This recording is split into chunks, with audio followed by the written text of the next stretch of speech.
Devant chez moi, on entend tout le temps des coups de feu. Une balle perdue peut arriver dans notre direction. Et dans ces cas-là, on se dit, est-ce que quelque chose va m'arriver?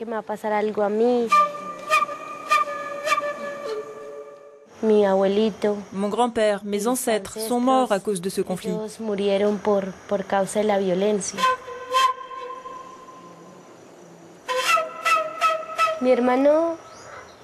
Mon frère a eu des problèmes avec ces gens-là, parce que l'armée l'avait forcé à travailler au marché. Il y avait une base pour les militaires près d'ici, et mon frère les aidait. Un jour, il est passé de l'autre côté, où c'est, comment dire, beaucoup plus dur. Et là, les soldats l'ont arrêté. Et apparemment, maintenant, il va être jugé pour avoir collaboré avec ces gens-là.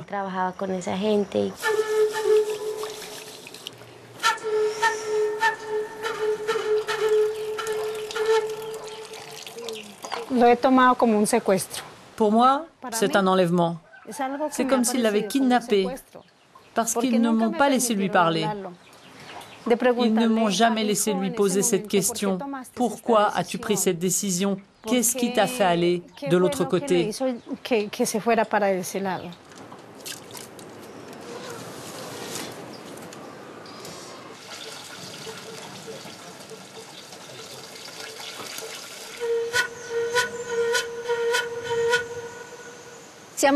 Nous sommes dans la région de Tolima, fief historique des FARC. Malgré le processus de paix, cette province reste en proie à une guerre silencieuse. Entre les groupes armés et les soldats, la population, les enfants sont les plus vulnérables. L'enrôlement de force est le principal danger auquel sont confrontés les enfants. Kelly Johanna appartient, comme sa famille, à l'ethnie indigène Nazawesh et vit dans une réserve. Il y règne le calme, en apparence. Ici, une trêve a été négociée avec ceux qu'on appelle, ces gens-là, la guérilla que personne n'ose nommer. Mais de l'autre côté de la vallée, les fermiers colombiens sont eux au milieu du champ de bataille. 2 personnes ont été tuées quelques jours avant notre arrivée. Les enfants des fermiers viennent eux aussi à l'école. Et ils me racontent souvent, ce garçon-ci ou ce garçon-là a été pris. Quand ces gens-là apprennent que certains enfants viennent d'avoir 12 ans, ils les emmènent. Ils ne les laissent pas étudier ou sortir. Si les enfants ne sont pas recrutés par l'armée, ils sont emmenés par ces gens-là. Des enfants qui vivent donc au quotidien dans l'insécurité et l'instabilité. Nombre d'entre eux ont été contraints d'abandonner leur village d'origine pour trouver refuge dans cette région. Mais ici, ils sont un peu coupés du monde. L'école bénéficie de l'aide de l'Agence des Nations Unies pour les réfugiés et cette année des fonds de l'Union européenne. Les 28 financent l'initiative Les Enfants de la Paix suite au prix Nobel obtenu l'an dernier. 130 élèves de 11 à 21 ans sont donc pris en charge. Le but, leur offrir une meilleure éducation et leur ouvrir des portes sur l'avenir.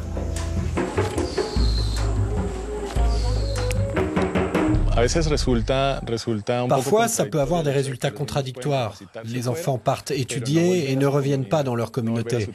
Ils ne reviennent pas sur leur terre. Donc nous, on fait le pari qu'en rénovant les bâtiments, les toilettes de l'école, on leur donne un bon environnement dans lequel ils se sentent protégés et dans lequel ils peuvent grandir et apprendre à aimer les institutions et leur communauté.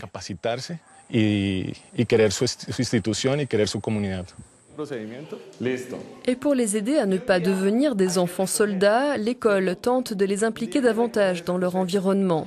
L'idée est de développer leur sentiment d'appartenance à leur culture indigène via un éventail d'apprentissages et d'activités ludiques.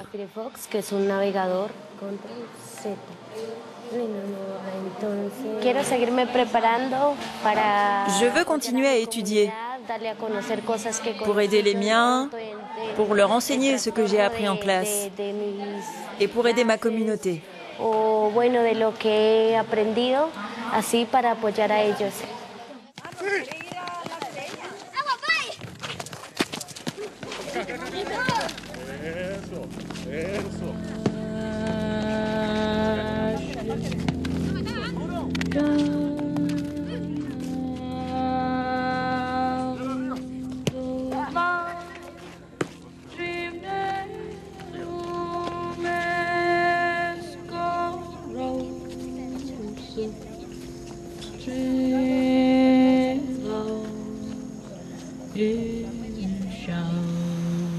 1% seulement de ces élèves fait des études supérieures. Ici, on rêve donc d'ouvrir un jour une université. Nous avons besoin d'une meilleure éducation. Nous, les étudiants et les enfants, nous devons améliorer nos connaissances et notre manière de penser.